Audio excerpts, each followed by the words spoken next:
마가복음 2장 1절로 12절 말씀 한 목소리로 봉독하겠습니다. 시작.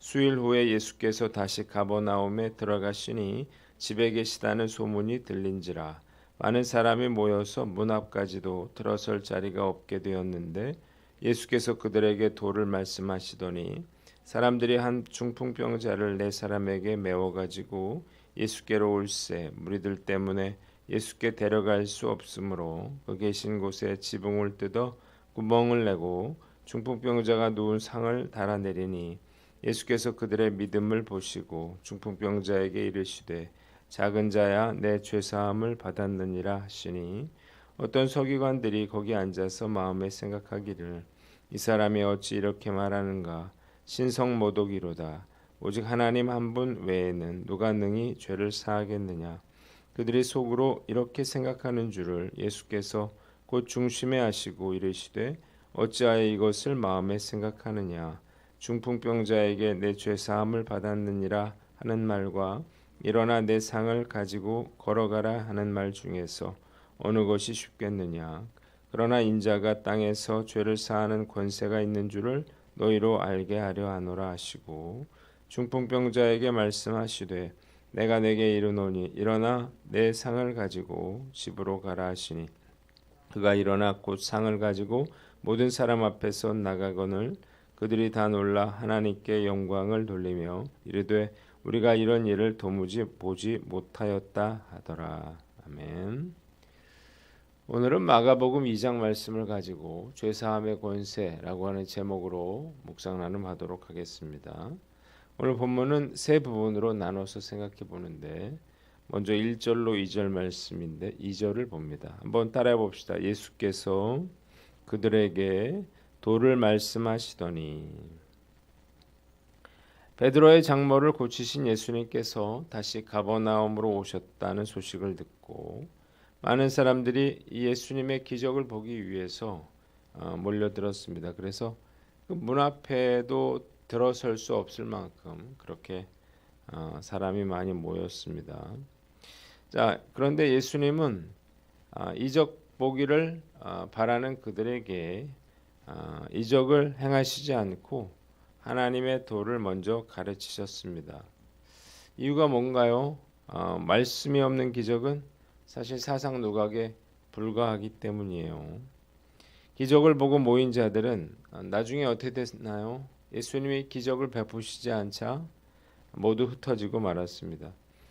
예수님은 이 사실을 잘 알고 계셨기 때문에 이들이 알아듣지 못하더라도 꾸준하게 말씀을 전하셨습니다. 한번 따라해 봅시다. 말씀의 사람이 되라. 자, 말씀을 가르치는 것은 많은 인내가 필요해요. 그리고 어떤 극적인 변화가 당장 일어나는 것도 아닙니다. 그러나 가장 빠른 길이고 가장 중요한 길이고 가장 효과적인 방법이죠. 말씀에 서지 않으면 결국 다 무너질 것이기 때문이에요. 이적도 중요하지만 체계적인 말씀 훈련이 더욱 중요한 것입니다. 그래서 저는 누군가 우리 교회에 와서 성도가 되면 약 3년에 걸쳐서 세가족 공부와 또 제자 훈련을 하게 됩니다. 말씀이 제대로 서지 않으면 결국 무너질 거라는 사실을 잘 알고 있기 때문이에요. 그런데 말씀을 제대로 가르치면 당장은 잘 이해되지 않더라도 시간이 흐르면 새록새록 하나님의 말씀이 진리라고 하는 사실을 깨닫게 됩니다. 그리고 또한 말씀의 기준이 생기면 웬만한 시련에는 흔들리지 않는 그런 믿음을 소유하게 되는 것입니다.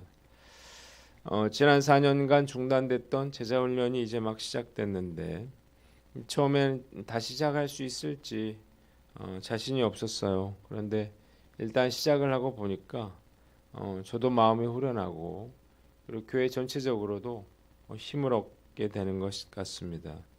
32주간의 훈련을 통해서 저도 우리 훈련생들도 우리 교회도 말씀의 능력으로 새롭게 되고 또 말씀의 부흥이 일어나기를 간절히 소망합니다. 두 번째는 3절로 5절 말씀인데 4절을 봅니다. 한번 따라해 봅시다. 지붕을 뜯어 구멍을 내고 중풍병자가 누운 상을 달아내리니. 자, 중풍병자의 친구들이 중풍병자를 데리고 왔는데 출입구에 들어갈 수 없게 됐습니다. 그러자 어떻게 했나요? 지붕 위로 올라갔습니다. 그래서 지붕을 뚫고 침상째 달아내렸습니다. 예수님의 가르침을 중단시키고 또 남의 집을 손상시키면서까지 치유받기를 원하던 그들의 행동을 예수님은 믿음으로 간주하셨다고요. 한번 따라해 봅시다. 상식을 뛰어넘는 믿음의 사람이 되라. 자, 하나님의 말씀은 사실 상식으로 이해하기 어려운 것들입니다. 비상식적인 것들로 가득한데 사단은 오늘 이런 상황을 보면서 뭐 그렇게까지 해야 되나 이런 생각이 들게 하죠. 그러나 우리가 믿음에는 이러한 열정이 필요하다는 사실을 믿으시기를 바랍니다. 주님을 사모하는 마음, 믿음과 또 이런 믿음뿐만 아니라 행동과 결단을 통해서 우리가 기적이 일어나기 때문입니다. 상식에 갇히면 어떤 기적도 원해도 일어날 수 없는 것입니다. 바디메오는 잠잠하라고 했는데 예수님이 그를 돌아보시기 전까지 소리 지르는 것을 그치지 않았습니다. 혈루증 앓던 여인은 죽어가는 회당장 야이로의 딸을 막 서둘러 고치러 가는 그 예수님의 옷깃을 붙잡았죠. 그 발걸음을 멈추게 했습니다. 우리가 어제 묵상했던 나병 환자도 마찬가지죠. 돌에 맞아 죽을 각오를 하고 예수님께 나아왔는데 이런 비정상적으로 보이는 행동들을 예수님이 인정하시고 지극히 비정상적인 행동, 즉 기적을 일으켜 주셨다는 것입니다. 우리가 한번 생각해 봐야 되겠죠. 과연 나에게 이런 열정적인 믿음이 있는가 우리가 한번 생각해 보는 것입니다. 저도 생각해 보니까 상식적이고 또 실용적인 저의 성향으로는 이런 무모한 행동이라 그럴까요? 이런 게 참 쉽지가 않습니다. 그러나 지붕을 뚫고 병자를 달아내렸던 친구들의 상식을 뛰어넘는 이러한 그들의 행동이 중풍병자를 이 고통에서 벗어나게 만들어 주었다는 거예요. 자, 우리가 하나님 보실 때 기뻐하시는 행동이라면 조금 무모해 보여도 우리가 감수해야 할 것입니다. 오늘 난 어떤가요? 늘 상식적으로만 그렇게 행동하려는 마음을 내려놓고 열정적인 그러한 믿음으로 선한 일에 과감하게 도전하는 저와 여러분들 되시기를 주님의 이름으로 축원합니다. 두 번째는 고통받는 영혼들을 그리스도께로 인도하라는 것입니다. 한번 따라해 봅시다. 고통받는 영혼들을 그리스도께 인도하라. 자, 이 중풍병자는 참 불행한 사람이었는데 너무 다행인 것은 그에게 좋은 친구들이 있었다는 것입니다. 함께 피를 나눈 자식도 또 병에 걸린 부모를 외면하는 마당에 중풍병자를 돌봐줄 친구가 곁에 있었다는 것은 축복 중에 축복인 것입니다. 친구들이 이 중풍병자를 침상째 데려왔다는 것을 보면 이 중풍병자의 증세가 얼마나 심각한 것인가를 잘 알 수 있습니다. 자, 중풍병자의 친구들은 오랜 시간 동안 그가 이 중풍병으로 인해서 고통받는 것을 보았고 그와 함께 했을 것입니다. 이 친구들이 예수님이 병자들을 고치신다고 하는 소문을 듣고 그들은 중풍병자를 침상째 들고 회당으로 향했고 입구가 막힌 것을 보고 지붕을 뚫고 침상을 달아내렸는데 이런 헌신적인 친구들의 노력으로 인해서 이 중풍병자는 치유의 놀라운 기적을 경험하게 된 것입니다. 뭘 할 수 있나요? 한 영혼이 주님께로 돌아오기 위해서는 반드시 이런 주변 사람들의 헌신과 노력이 필요하다는 것입니다. 우리도 그렇죠. 우리에게 복음을 전해준 사람이 있었고 또 힘들고 어려울 때마다 그렇게 우리를 도와준 사람들이 있습니다. 지금의 내가 존재하기까지는 정말 많은 사람들의 기도와 눈물과 헌신이 있었던 거예요. 한 영혼을 살리기 위해서는, 세우기 위해서는 누군가의 희생이 필요한 거예요. 누군가 그 대가를 지불해 주어야 하는 것입니다. 우리가 무엇으로 받은 사랑과 은혜를 우리가 갚을 수 있을까요? 그 옛날로 돌아갈 수는 없겠죠. 우리가 해야 할 일은 지금도 중풍병자들처럼 고통받고 있는 사람들을 우리가 예수 그리스도께로 데리고 오는 것입니다. 그들은 결코 혼자 힘으로 그리스도께 나올 수가 없어요. 반드시 누군가 저들을 예수님께로 데리고 와 주어야 합니다. 자, 우리가 도움을 받았습니까? 그렇다면 도움을 주는 것이 인지상정이죠. 그들을 예수님께 데려오기만 하면 치유와 회복은 예수님께서 하시는 거예요.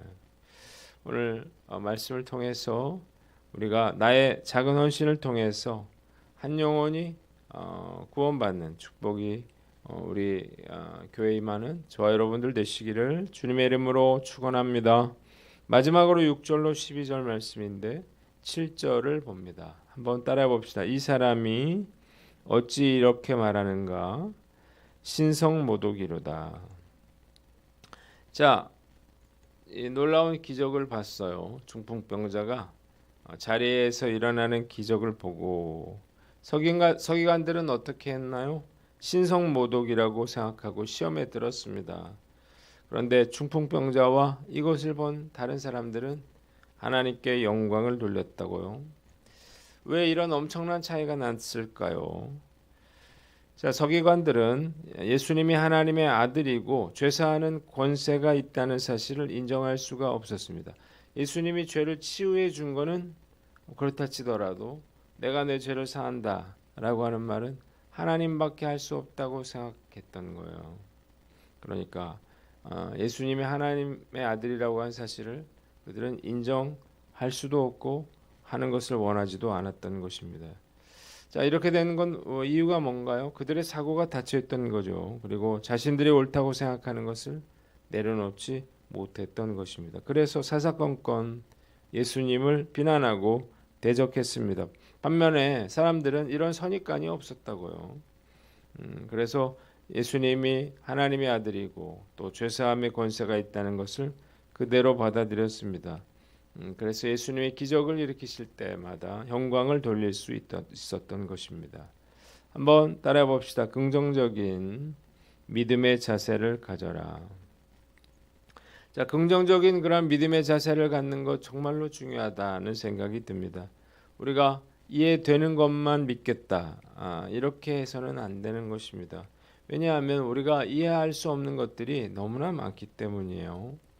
죽을 때까지도 우리가 이해 못하는 것들이 그토록 많을 것인데 이해되는 것만 믿겠다? 믿음에 있어서는 참 잘못된 그런 생각이에요. 다행스럽게도 저는 매우 긍정적인 사람이에요. 늘 좋은 면들을 보려고 하고 생각한 대로 그렇게 일이 되지 않더라도 또 다른 하나님의 뜻이 있을 거라 이렇게 믿습니다.